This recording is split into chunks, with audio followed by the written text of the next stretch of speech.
Okay, so again, thanks for joining everyone, whoever could join.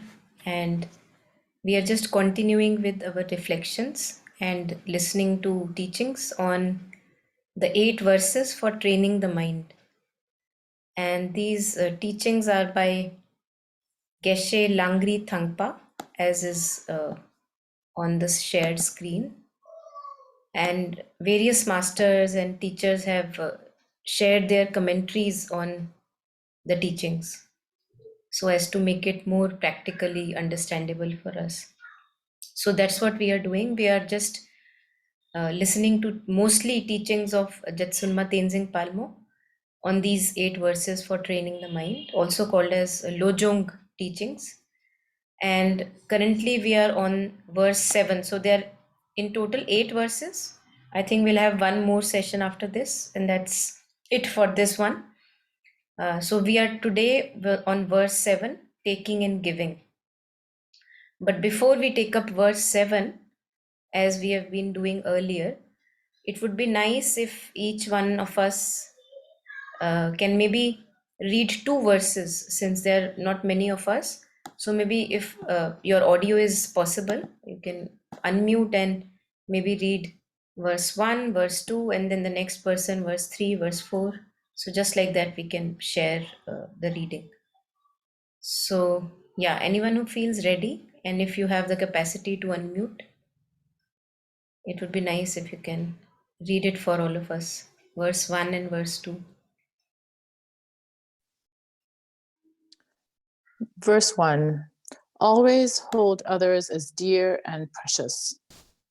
By thinking of all sentient beings as more precious than a wish-fulfilling jewel, for accomplishing the highest aim, I will always hold them supremely dear. Verse 2. Consider myself as the lowest among all. Whenever I am in the company of others, may I regard myself as the lowest of all, and from the depths of my heart, cherish others as supreme. Thank you, Swapna.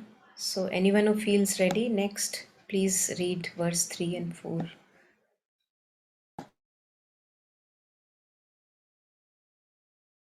I can go next. Hi, this is Saurabh.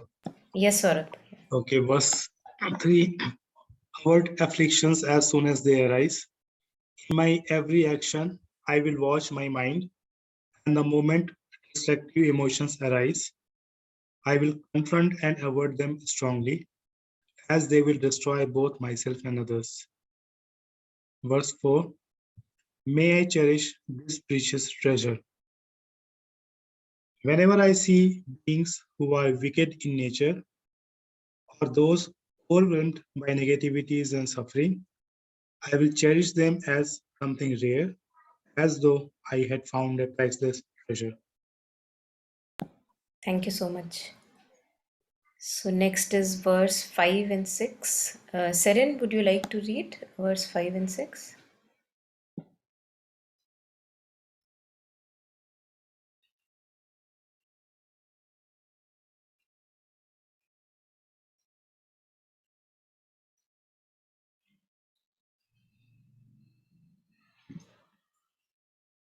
Okay, I think maybe not possible to unmute, I don't know. So, I'll read verse 5 and 6.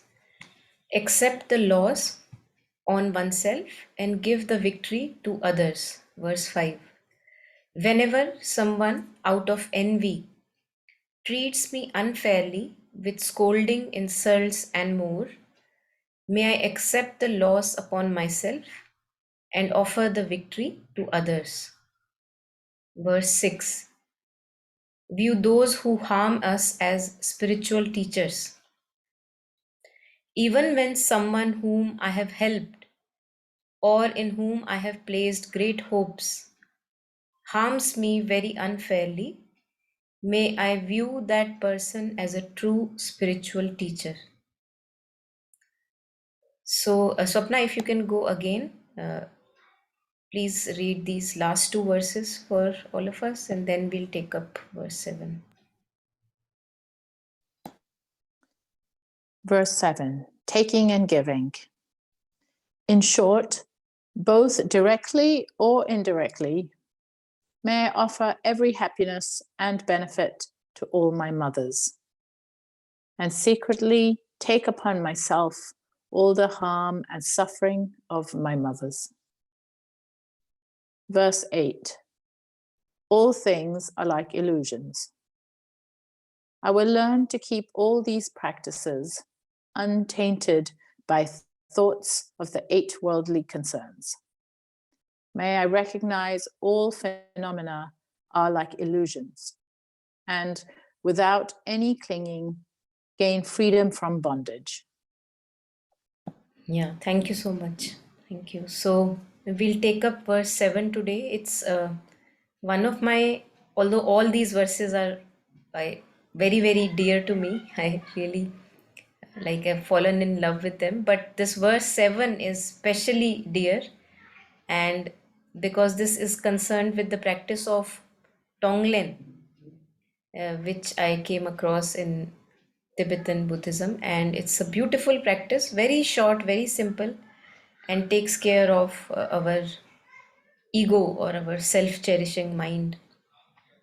So here it is said, in short, both directly and indirectly, may I offer every happiness and benefit to all my mothers. So as we will listen to the teaching, all my mothers is a reference for all the sentient beings, because each being at one point or another in one of the lifetimes has been my mother. It's a beautiful way, actually, to look at it. And just like how would I take care of my mother, and how would I regard my mother who has taken so much of suffering on herself for taking care of me as a child, just like that I would regard all of the beings that I meet and interact with. So all my mothers refers to each one uh, who I interact with, and secretly take upon myself. So this is, I think this is also very precious, this secretly, because when we are obviously offering some help or maybe some relief or a prayer for someone, uh, when it's obvious, when it's like some everybody knows about it, then this element of ego definitely comes in, that okay, see, I have been praying for you, so this I comes in.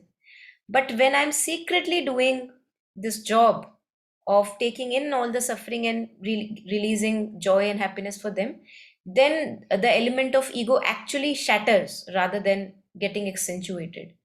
So secretly take upon myself, no need to tell everyone, or no need to kind of uh, we don't have to show it off, all the harm and suffering of my mother. So whoever being I meet or interact with, or I see, or I come across, and if I see suffering there, I secretly inhale that suffering, and I exhale. With the exhale breath, we exhale out contentment, simplicity, and joy, and health for each one of them.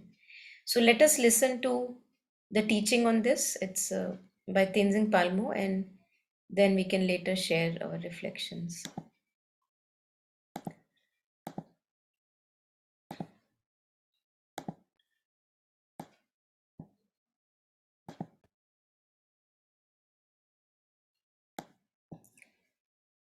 Spiritually speaking, then it helps us very much to get beyond hope and fear, because we're always hoping things will go right and worrying that things will not go right. But if we recognize that inwardly we have the strength, the courage to deal with whatever happens when it happens, then that gets rid of so many of our worries.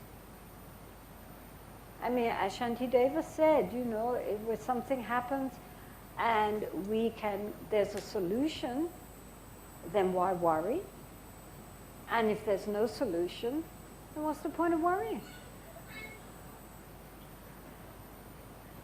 That gets rid of a lot of troubles.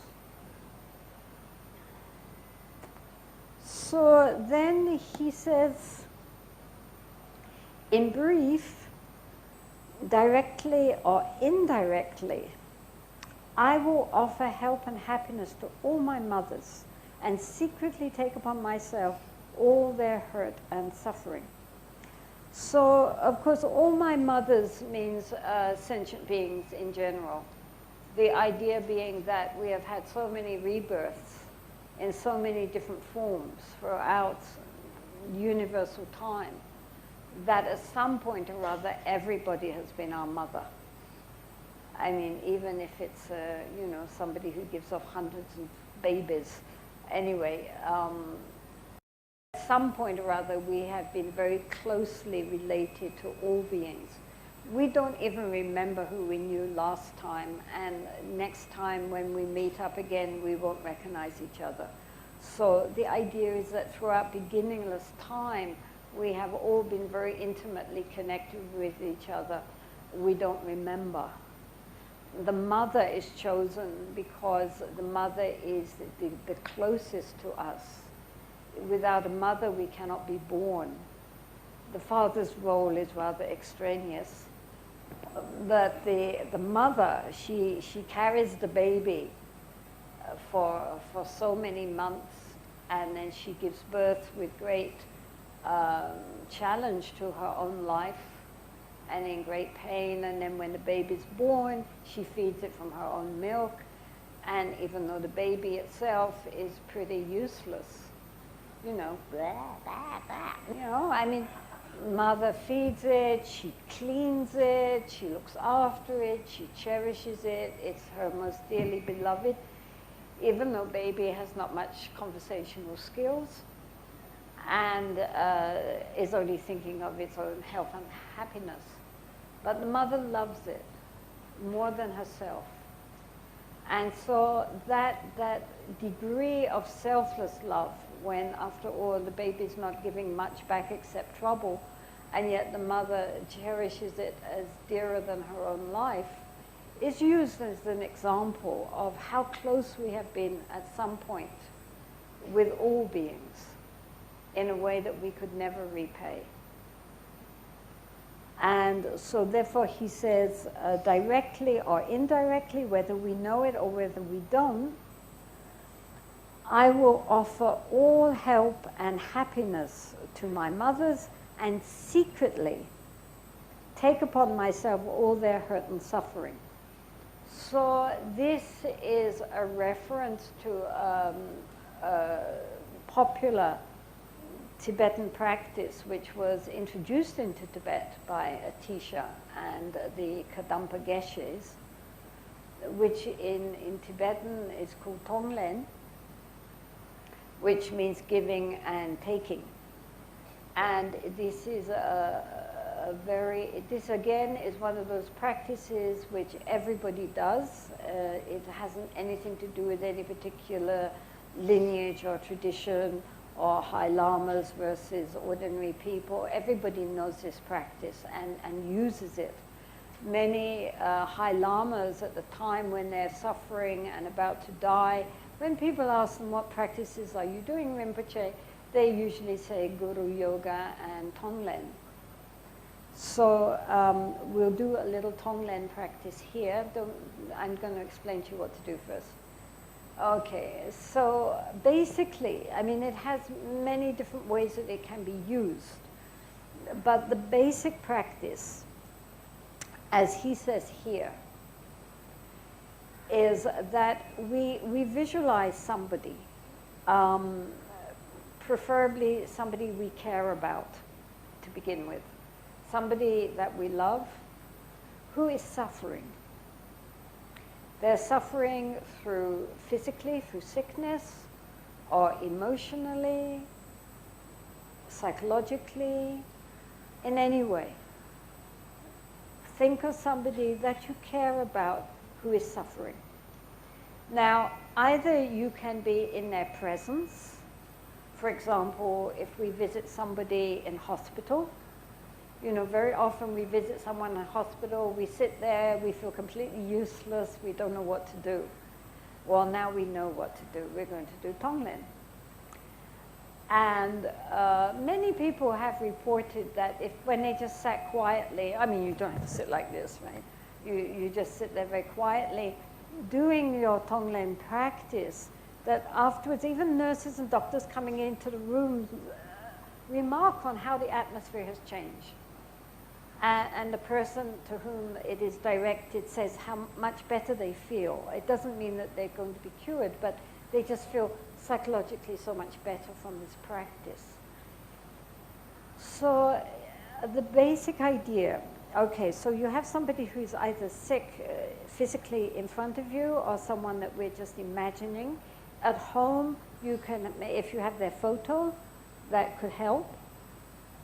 But anyway, somebody who is, for example, sick.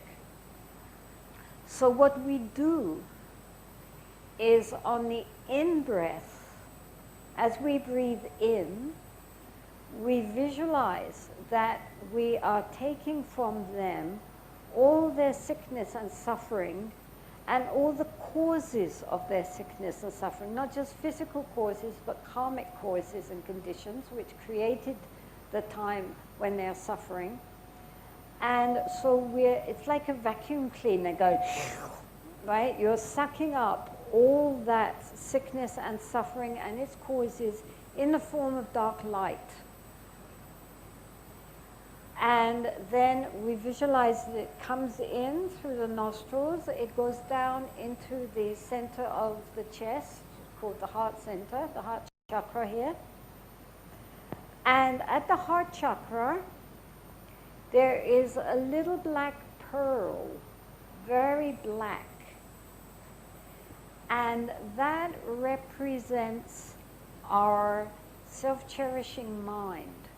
That represents the mind which is thinking, I'm really sorry you're sick, but I'm glad it's not me.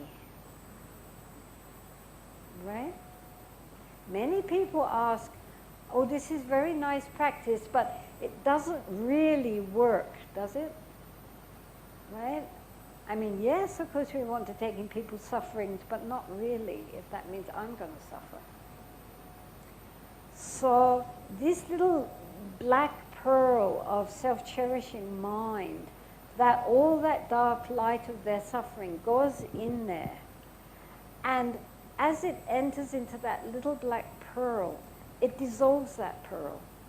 Because the ego, the last thing the ego wants is other people's suffering. So if we are willing to take in their suffering, that dissolves the ego. And then immediately it transforms into like a very bright pearl, which represents here our Buddha nature, our true nature of the mind. Of course, Buddha nature is not a little pearl, okay?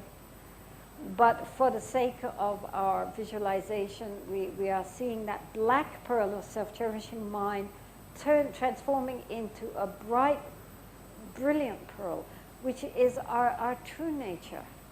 Our true nature is totally beyond suffering. Our true nature, however much darkness we call in, can never be polluted, even for 1 second, right? That is infinite well-being, infinite wisdom, infinite compassion, infinite joy. Never, never, never, never, never. If we took in all the sufferings of the world, we wouldn't even tarnish it, right? So then, with the out-breath, we imagine from the center of our being, all our well-being and happiness and healing comes out in the form of golden white light, melts into the person that we are visualizing or who is lying in front of us, and permeates every cell of their being to heal them, right? So with the in-breath, we take in all the darkness. With the out-breath, we breathe out all the light. And in one way, it's sort of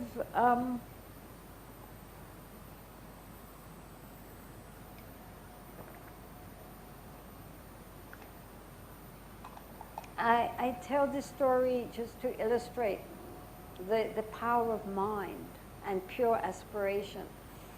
When I was about 8 or 9 years old, I lived in London, and my mother kept a shop. But because she was sick, she had kidney stones, and kidney stones are extremely painful. And so she was upstairs in bed.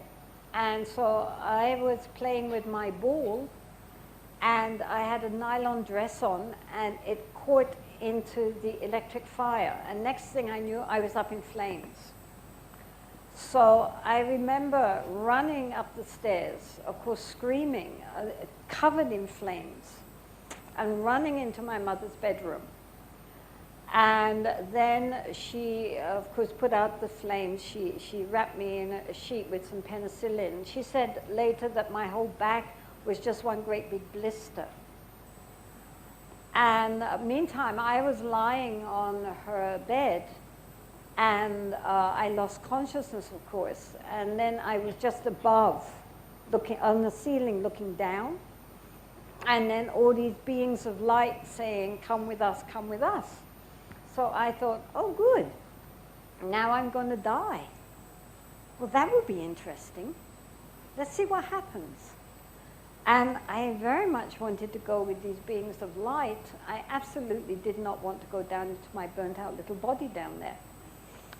But then next thing, the neighbors had heard the screams. So they started coming in to find out what had happened. And then suddenly I found myself back in my body.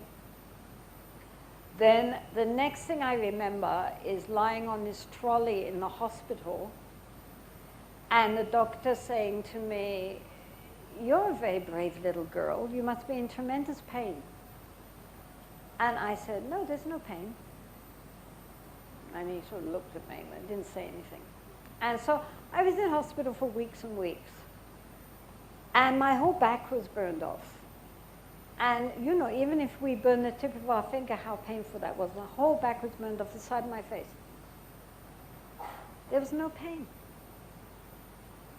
I was too young to realize this was strange.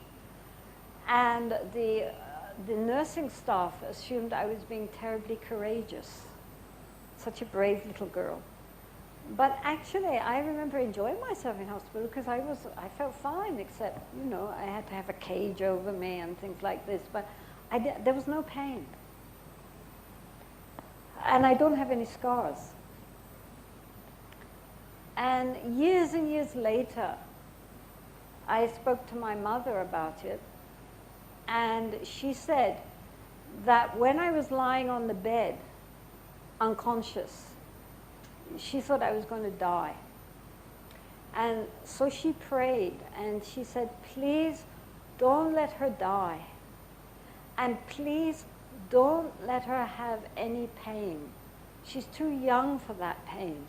Give all her pain to me. I will take her pain. Let me have it. Let her be free of pain." My mother already was in agony with kidney stones, but if she could have taken my pain as well, she would have rejoiced if I could have been free. As it happened, she didn't take the pain, but neither did I. I think something decided, okay, that's a very pure aspiration, let's help. So she was doing Tonglen without knowing Tonglen existed, right? She would have welcomed my pain and my sickness if I could have been free. That is a mother.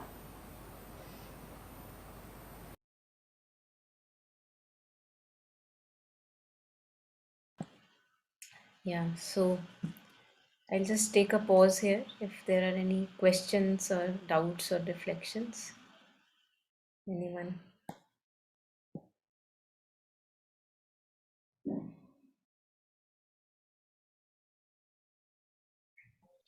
What is the technique she was mentioning? Tumbling. It's called Tonglen, Tonglen. I'll just type it in the chat window here. Tonglen. Many other teachers have also talked about it. You can find on YouTube. So this, yeah, anything more? No, Saurabh? just what is basically it's what I mean. You use your willpower and you try to say few affirmations, and that's where goes away, I guess. What exactly No, it does? there is no willpower required, and there is no affirmation also. I think what she was sharing is that if you see someone else in suffering, and if you want to work with this, then you inhale their suffering with the in breath. You inhale their suffering, that may all their pain and suffering come to me. Why we are doing this? Because at any point of time, all these beings who are around me, who I live with, or whatever, strangers even, they have been my mother. So we are always connected with all the beings, but we don't know. We think that only our family is our connection, and rest all may go to hell. It doesn't matter usually to us. But if we see people suffering, then if we want to help, then we inhale with the in breath, we inhale all their suffering and pain and the causes, the root causes of suffering, and with the exhaling breath, the out breath, we share with them happiness, joy, and lightness of heart and good health. So many a times it happens that we feel that I'm not ready for it, that I have enough of my suffering in my life, and how can I take anyone else's suffering? But it's actually just the opposite of it, that if I actually do this technique, if I inhale all the suffering of other beings, actually it dissolves and cracks the shell of ego, that I am always trying to uh, save myself, bas mera parivar bacha rahe, my family should be fine, and rest everything actually doesn't matter that much. So it actually takes care of our egoistic mind, and one has to just practice it to know that this really causes a shift in the consciousness, and it breaks open the locks in our heart. It just connects us with everyone. So that's what we have to do. It's very simple. It takes only, if you sit for it throughout the day, if you have time, and just 1 minute if you spend on this, it just immediately shifts your consciousness, and in effect you have also send out some good prayer for others. I have heard something that once practice a technique called Pranic Healing, wherein you do some chakra cleaning and the physical pain at least goes away. But this one even looks faster than that, This is very fast. Yeah, this is very fast, and for this you don't need any chakra cleansing, Right, right. because this actually takes care of purification. The technique itself purifies you, it detoxifies you of the ego poison. So any personal experience, Monica, did it work for you? What? What do you mean by work? I mean, did you try this to someone in pain and try to take their pain and I it felt have been better? practicing, I've been practicing this for quite some time now, and I don't want to really say much because you have to experience doing this yourself. uh, it's quite magical. I am finding it very magical. It really purifies your being, and it also helps the other. And the don't go by the logical mind, because Right, right. because Yes. there you would just look for, oh, it hasn't changed anything. But it's not like that. The first thing that it does is it purifies your being, because in living as an ego mind, usually I'm never ready to take anyone else's suffering. Right. So there is resistance. Why should I take anyone else's suffering when I have my own? But so the first thing and foremost is it does our own purification, and send out instead of a ill will or a bad will, it sends out good wishes and goodwill for everyone. It really works in a very different way, which only you would know when you will practice, and takes only 1 minute. Doesn't take much time. So I just need to say whatever whosoever person is suffering, I just need to say let their suffering be come to me. That's it. Yes, with inhale, you, like when you are inhaling, you imagine that they are in front of you, and you are sucking in, like she was sharing, like a vacuum cleaner. Hmm. You are sucking in their suffering, their darkness. And this you can actually do even if somebody is, for example, maybe you see people around you who are suffering because of anger in them, because of hatred Hmm. in them, because of ill will about other people in them. You can take it in, and give them joy and contentment. a good life, healthy life, and see what happens for you. One has to experiment. Indeed, and it does has to be physical suffering only, or it can be. No, no, it can be all kinds of, like if somebody is emotionally, psychologically suffering, like in depression, Okay, it really, really helps. Really helps. okay. Yeah. All kinds of suffering. And there are two different ways. So the way that Tenzin Palmo was sharing was that you see somebody else in suffering and you decide that, okay, let me take this suffering and give them contentment and joy. That is one way. There's another way which I thought I'll share with you right after this, which is that when I become conscious of some suffering in me, maybe I'm feeling lost in my life. Maybe I'm feeling, okay, what is my purpose in life? I don't know what to live this life for. So, this feeling of loss, feeling of unease, maybe you get angry too much and you feel so helpless at your anger, right?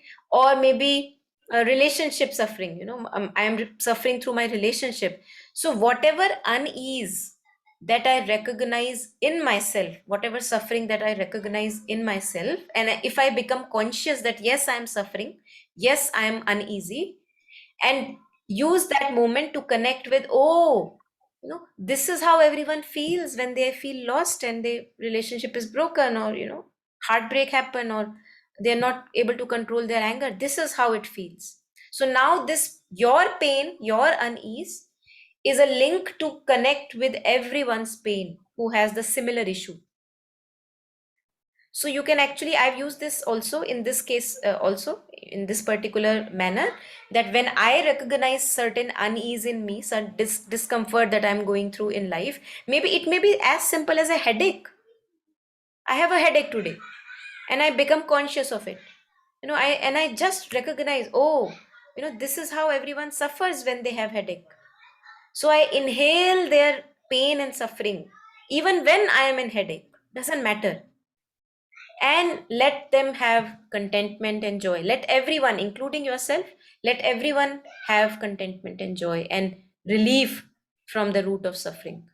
So these are the two possible ways so far which I've seen that it really, really works. So either inhaling else's suffering or recognizing my own suffering, connecting with all the people who suffer like me, and inhaling that and exhaling joy and happiness for everyone. Yeah. And the headache goes in a few seconds. I mean, See, the logical mind would just look at it in this manner. right. But there is something more that happens, and that's why I'm saying try it. Okay. Try Sure. it. Yeah. Thank you. It's fun. Yeah. Okay. Yeah, Monica, hello. what you just... Sorry, go ahead. Yeah. Hello. Yes, Sarin, you want to go ahead? Yeah, firstly, I want to apologize. I couldn't, read the verses earlier since No problem. No I was, problem. with my little baby. So That's okay. Yeah. I'm so sorry for that. And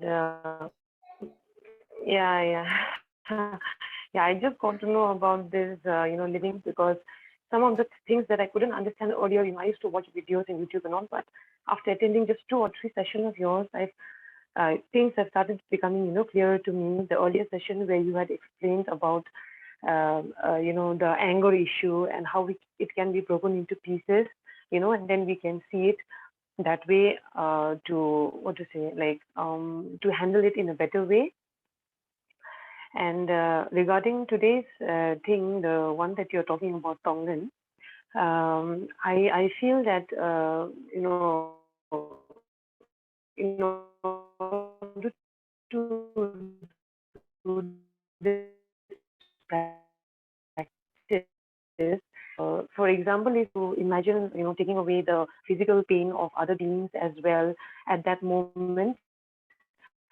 But if it is some sort of emotional or psychological suffering that someone else is going through and not me at that point of time, I feel that it would be I think slightly easier for me to practice Tonglen at that point of time, rather than the moment at the moment when I'm suffering, you know, because just few days back I was having a terrible headache.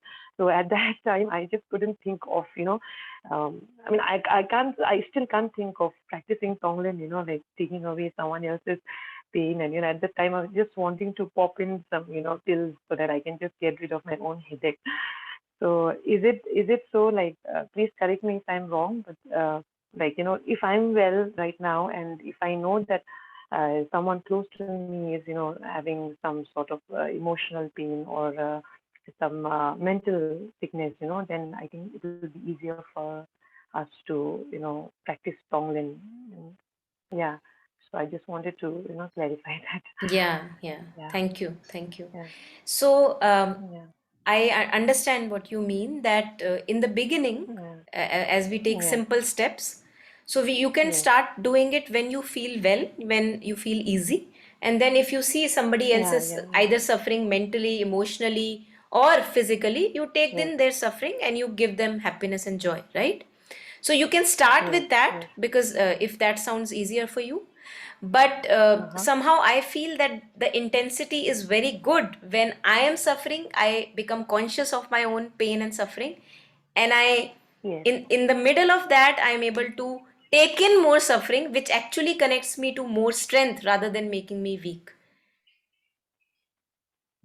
Okay. So it's very magical. I am finding it very magical, because it really, so you know what happens. So imagine, usually we are so self-obsessed.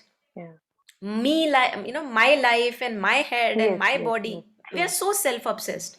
So when in the middle Yes. of headache Yes. or in the middle of my emotional suffering, Yes. I am actually ready to take in others' suffering. It keeps me, you know, Yes. it keeps take care of it, like it takes the focus off myself. Like, it doesn't matter whether I'm okay or not. Okay, let me give it to me, you know, give me more.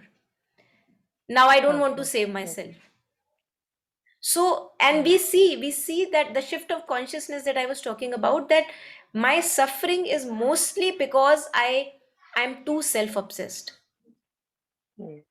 The moment I let go of the self-obsession and I don't now want to, you know, care myself for myself that much, then I actually see that I become more healthy mentally, emotionally, and physically, when I let go of this self-attachment. Okay. Okay. So that's why I was sharing with Saurabh that you practice this, and then you will see what are the results, how it changes your consciousness, it expands you, it Yes. widens Yes. you. Yeah, Yes. Yes. Yeah. It will be a new thing for each one of us, I think, to practice this it's at the very time when powerful. we are. Yeah. Mm-hmm. So you start with the simpler Okay. thing that you mentioned, that when you are Yes. feeling well Yes. and okay, Yes. Yes. very easy. You know, even Yes. even there you can do it. See, imagine that somebody gave you joy and happiness. Yes. Somebody Yes. offered you a cup of tea and you felt, oh wow, you know, thank you so much for being kind. Yes. And in the middle of that, if you are conscious and mindful, that wow, you know, that was so beautiful that somebody shared something with me. And the joy that I am feeling right now, Yes. I want to share this joy with everyone. May this joy that I feel right now be shared with everyone out there. Okay. So Okay. this is another kind of a variation of Tonglen. Yes. Yes. So you Yes. recognize Yes. happiness in you, or somebody was kind to you and compassionate to you. You recognize joy in you, ease in you, and you share it with Okay. everyone. You know, just share it out, spread it out. Yeah. So So it's begin with not the just taking simple the thing. suffering. Sorry? Yes. Yes.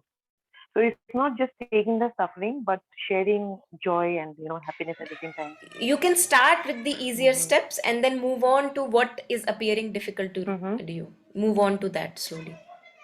Yes. Yes. So the basic idea is Okay. not to Okay. keep Thank you all so the much. happiness to only myself, my little self.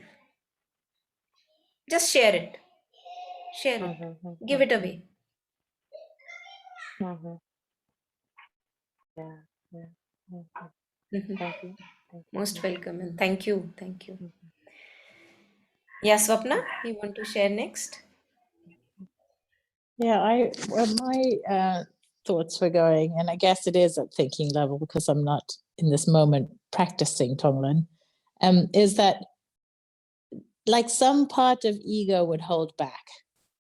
You know, it's like doing the practice, say, for example, taking someone's suffering. I can think of a challenging situation coming up tomorrow, and I think, okay, I'm sure the other person is also like me, nervous and perhaps afraid, or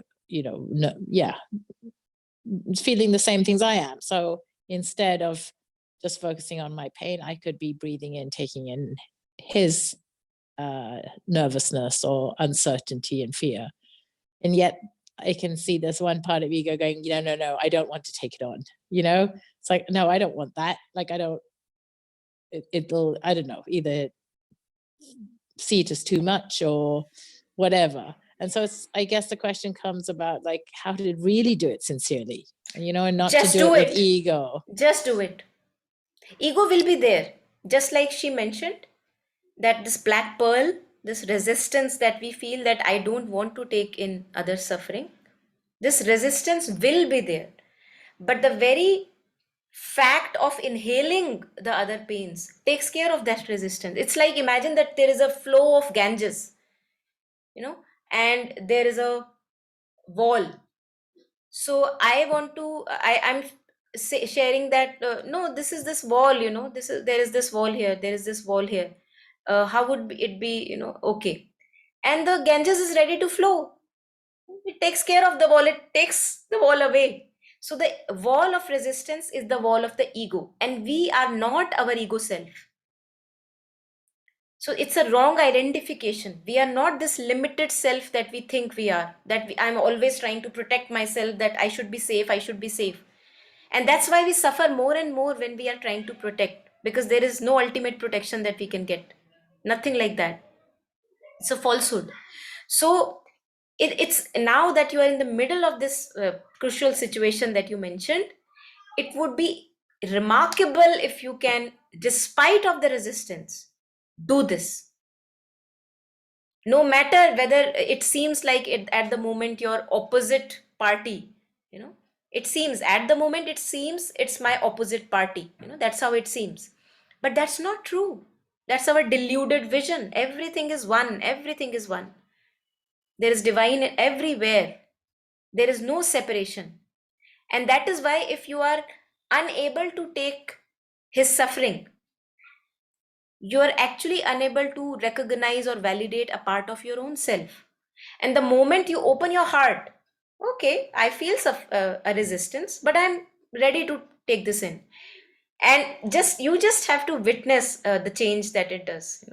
So without experimenting, there are no shortcuts without experiment. So I think you have a very good point to practice this, the situation that you mentioned. To some extent, as I was listening to Tenzin Palmo, I was trying to do it, right? I mean, of course, with my mind still, or my senses still listening to her and taking in the video. And I noticed there was this kind of sense of, because in this case, it is like the opposing party, as you called it, and then there's this nervousness of, but then somehow I'll lose out in terms of this material plane. So I'll benefit, right, at a spiritual level or at an energetic level. I could get some freedom or some joy or something. But then somehow on the material plane, I'm going to lose out and come out with less or something, It's really bizarre. Yeah, but we have to really understand that we are not only our material self. So if I continue to protect my material self, I will always remain empty-handed. And if I actually allow myself, okay, let me be empty-handed, it doesn't matter. See just how kingly you feel inside. It's like you're full of abundance, even when you don't have material benefits that you may lose out to the other party. So that's real treasure that belongs to us. That's the real treasure. And this real treasure, if you now, while you are living, you connect with this real treasure, when you leave the body, it goes with you. But the material benefits, they don't go with you when you leave the body. So what do you want? The richness and abundance of heart, or the little fleeting, very fleeting, ephemeral benefits of material life. It's your choice. Yes, it's I get a sense of how there was a part of me all along, even early in the afternoon before the session, thinking it will be much more beneficial to get something that is, you know, a soul lesson, really, from this situation as opposed to material. And then it goes to like, okay, well, then I should give everything over to the other side, right? Like somehow a part of me going, well, okay, then just not want anything at a material level and just let the other have all of it. And then there was also like, oh, well, that's an ego. And the best I got with it, this is like, as I said, it was before the session, was to think, what if I just, allow mother to decide, or allow the divine to decide, you know? So I can, I guess, in this moment talking to you, it's like, do the Tonglen practice. So there's at the energy level. And then in terms of the material plane, simply show up, be present, and allow it to be God's business, you know, allow it to be the divine handle, however it turns out. I don't know, that's the best I had in Yeah, I terms of think, like, yeah, bilkul. I think if you can just, mother says that usually the highest does not happen because we don't choose the highest. In any particular moment, the highest does not happen because we don't choose the highest possible. Now, this crucial situation is a beautiful. I become very happy when my friends go through such crucial situations, because that's our test. That's our test or time. It's like an opportunity for us to make use of it on spiritual path. That's the true reflection of our path. And if in this crucial moment, like a win or lose situation, I can still choose the highest. For example, if you do Tonglen and without the opposing party, so called seeming opposing party, knowing it, you inhale their suffering. Because you are also suffering, you are also mentally, emotionally suffering because of this situation. So just like I suffer, the other party also suffer.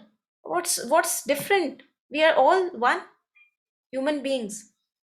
So I inhale his suffering, I inhale their suffering, and I exhale the lightness and simplicity of present moment to both him and myself. How does that sound? So simple and highest. And then yeah, whatever, happens. Whatever happens.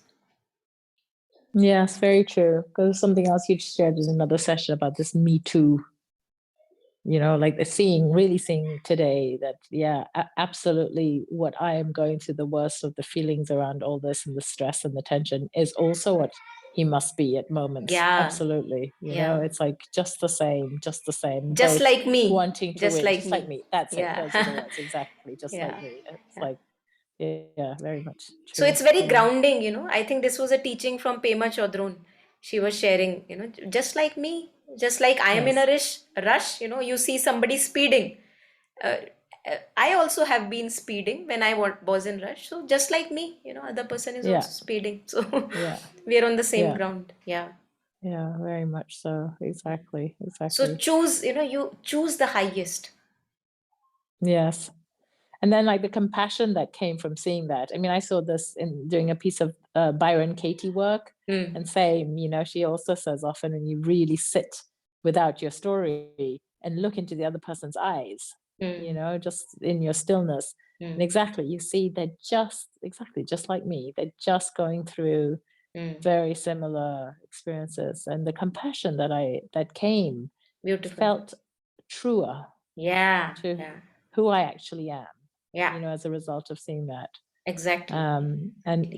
And just to stay there is it takes, I don't know, it takes some sense of expansion, because otherwise ego wants to come and close it up again and start to worry or start to go into some story, right? So I see that it's connected, the Tonglen also, just to keep at it. Yeah. Absolutely. Thanks. Thank you. Yes, absolutely. And slowly, mother says that we slowly become more habituated to living like this, like expanded. easy, simple, uncomplicated, and expanded like vast. There is no end to us. Slowly, as we become more habituated to living like expanded rather than protecting my little self, then when I, in one or other moments, because since the ego again and again comes and propping up, it shows up. The moment it shows up again, and I feel the limitation and suffocation when I'm trying to follow the dictate of the ego, I feel unease. I don't feel easy. This is what Mother talks about. When Mother says that psychic being, if you want to live through the psychic being, children, she says, are very much in touch with their true consciousness, soul consciousness. So they feel very uneasy when they do things like maybe slapping other and hurting others. They feel very uneasy. So we have to notice that unease coming up and not to live by the dictates of unease. So slowly this expanded way of living, being compassionate to others and not wanting all for myself, slowly that become a more of our habit. And when the ego props up and it wants to wants us to follow the dictates of the ego, then it makes us feel suffocated, limited, that no, I don't feel nice doing this, I don't want to do this. So we are able to say no to the dictates of the ego slowly, the more this becomes more of a habit. So yeah, it's just moment to moment we can become conscious, and we can do it. We must, because that's our true self.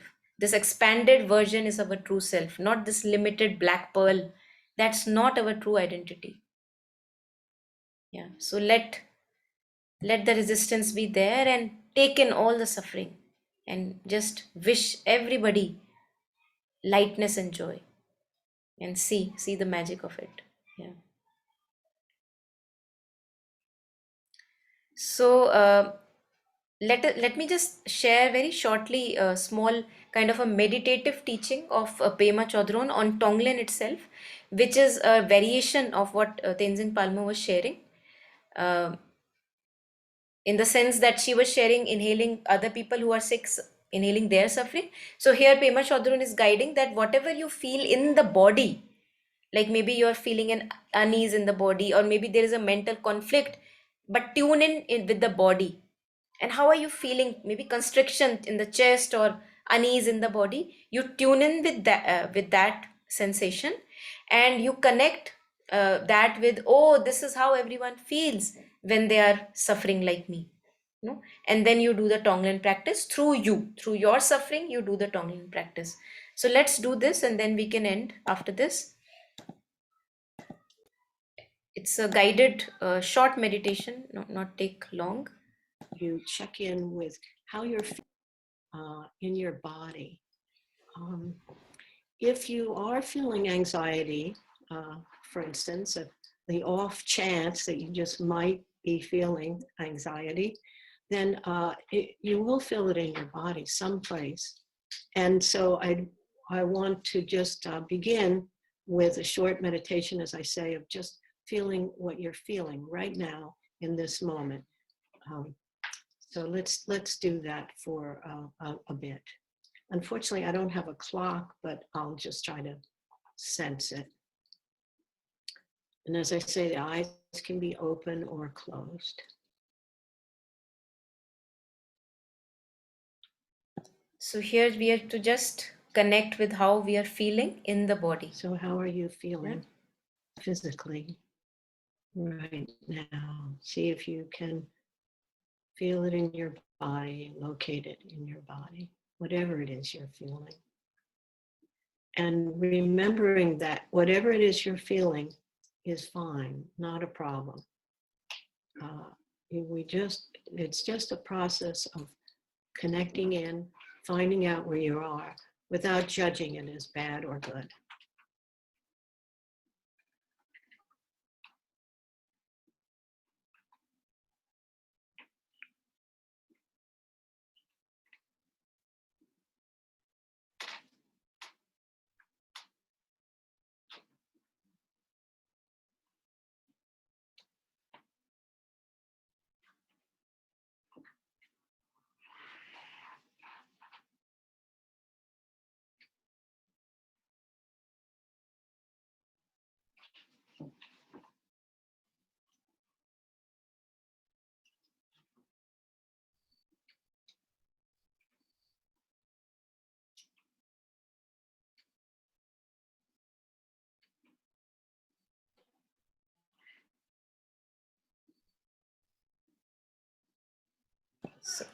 in between, if we get lost in thoughts, just bringing our attention back to the body. How am I feeling in the body? Whether it's anxiety, any tension, stress, anything, tuning it with the body.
Again, reminding ourselves when we get lost in the thoughts, being with the breath and tuning in with the body.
If there is any insecurity that we feel, how does it feel in the body? Where does it feel And in the body? whatever it is that you're feeling right now, it's actually your link, your connection with what other people all over the planet are feeling. If you're feeling any variation on anxiety or fear, link with what other people are feeling. If you're feeling any variation on anger or aggression, irritation, frustration, even boredom, it's a link with what other people are feeling. So for just a few minutes, we could do a variation on the Tonglen practice of standing in someone else's shoes. So to the degree that you can touch in and feel what you're feeling, when you breathe in, breathe that in. Breathe it in to your heart area, to breathe it into your whole body, into a feeling of a big space. Breathe out, send out. I mean, the out breath can be like a sigh of relief. And sending out that relaxation or sigh of relief to everyone all over the planet. You could start with people that you know personally and just do it person by person. Or you could get as vast as looking at the Earth from the moon and doing it for the entire planet.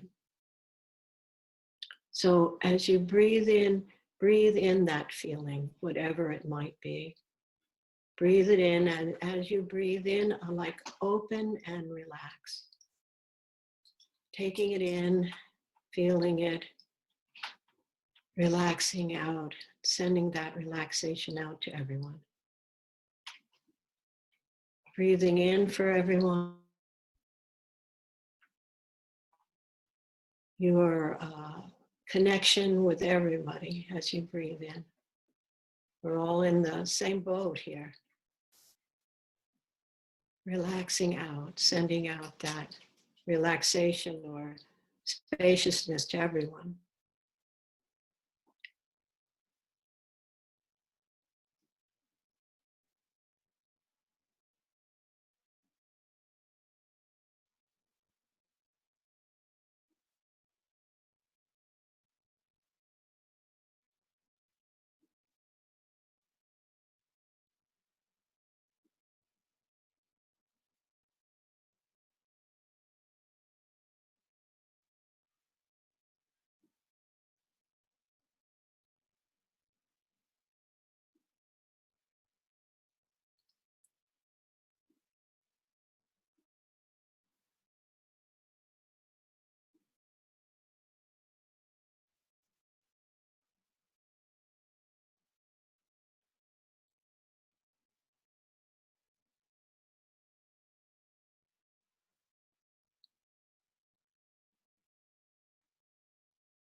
So I can share this link with all of us on the meditation group. I can share it, and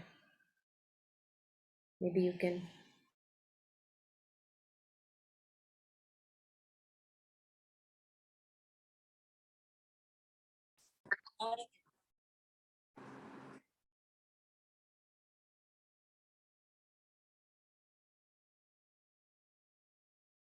Monica, you are in mute, I think. Speaking. Oh, I'm so sorry. Thank you for letting me know.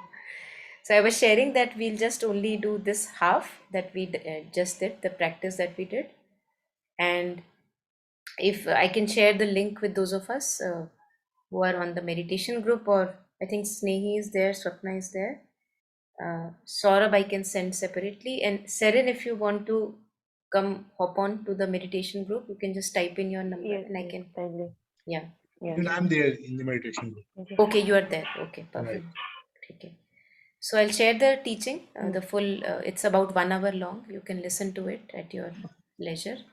And but just the part that we did, just very short, like 5-10 minutes, that also is a larger frame. Even if you do it for 2 minutes, this inhaling of people's suffering and exhaling out wellness and joy and simplicity of present moment, I think that itself does the work. You yourself feel that, okay, now it's done. So you imagine that you just sat to do Tonglen and you connected first with your present state. And if there is any anxiety, any suffering that you're going through, you connect with that. And then you inhale all the people who are going through the suffering like this, like me. May with the in breath, I take in their suffering, and with the exhale breath, I give them peace and joy. So that was another variation. And then one variation was what Tenzin Palmo was sharing, where I am feeling okay, very well, okay, I'm easy. And yet I see other people who may be suffering mentally, emotionally, or physically, and I am now ready to take in the suffering and give them health and happiness. So these two can be done very short moment. It doesn't take much time, very, very efficient. And the moment we sit for this, we will exactly know, okay, now 2 minutes, or maybe I need 5 minutes, and I would know that this much is sufficient. You will have the knowing that this much is sufficient. So trust that knowing that comes to you, and just experiment with it. It's beautiful. I think it's beautiful. We all deserve to have this beauty in our life. Yeah, the opening that it gives. So I think that almost sums up the verse 7. Basically, it was on giving and taking. So taking in all the suffering and secretly, and uh, exhaling out happiness and wellness for everyone. And the next time we can maybe do the last verse, verse 8. All things are like illusions. We'll take up that. So anything anyone wants to share? Yeah, thank you, sir. Noted.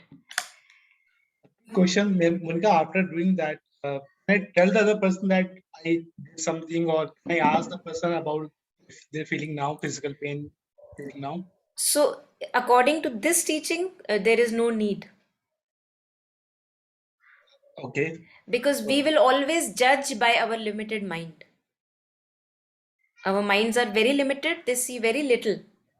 So we will judge by our limited mind. And how would you know that this technique has worked?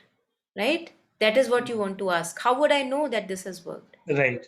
You would know by the shift in your consciousness. Because it will make you feel less burdened, very light. And the moment something arises, you again do Tonglen, and again the lightness comes, joy comes, happiness comes. Kind of an ease comes back. So it shifts the consciousness from a very loaded, overloaded ego consciousness, always thinking about me, me, me, me, me, me, me. All the time we are doing that. It sheds off that burden and you feel very light. It shifts the consciousness. It takes you off yourself, basically, how obsessive we are to ourselves. So if your shift in consciousness is happening, only you would be able to notice that. You would know, okay, something is changing in me. So I feel better, I feel easy. And that is the proof, if you want to have the proof, that it has worked.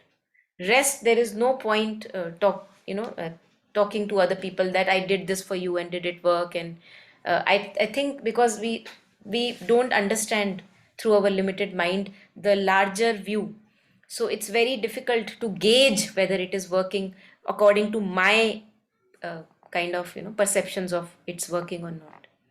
So don't go there. Just stick to whether it changes you as a person, whether it shifts your consciousness and makes you easy. It means it is working. All right. Yeah.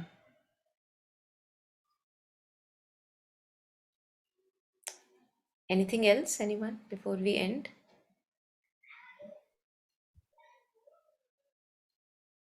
Beautiful. So thank you everyone for joining. And I think we must make use of all the opportunities that we get to choose the highest possible. Now that we have the option, now that we are listening to the teachings, we have the option to choose the highest possible. Choose it. Choose it. We all have all the strength and willpower that we need. There is no other person out there who has more strength and willpower and I am the weaker one and I can't do this. There is no categorization like that. We all are equally capable. Only if we allow this resistance to be there, and even then we do this practice and we see how much openness and vastness it gives us. So experiment with this, and I wish everyone a very happy practice. And yeah, keeping at it. Yeah, thank you. Thank you, Monica. Thank you, everyone. Thank you. Thanks, Monica. Thank you. Thank you. Bye-bye. All the best. Bye-bye. Thank you. Bye-bye.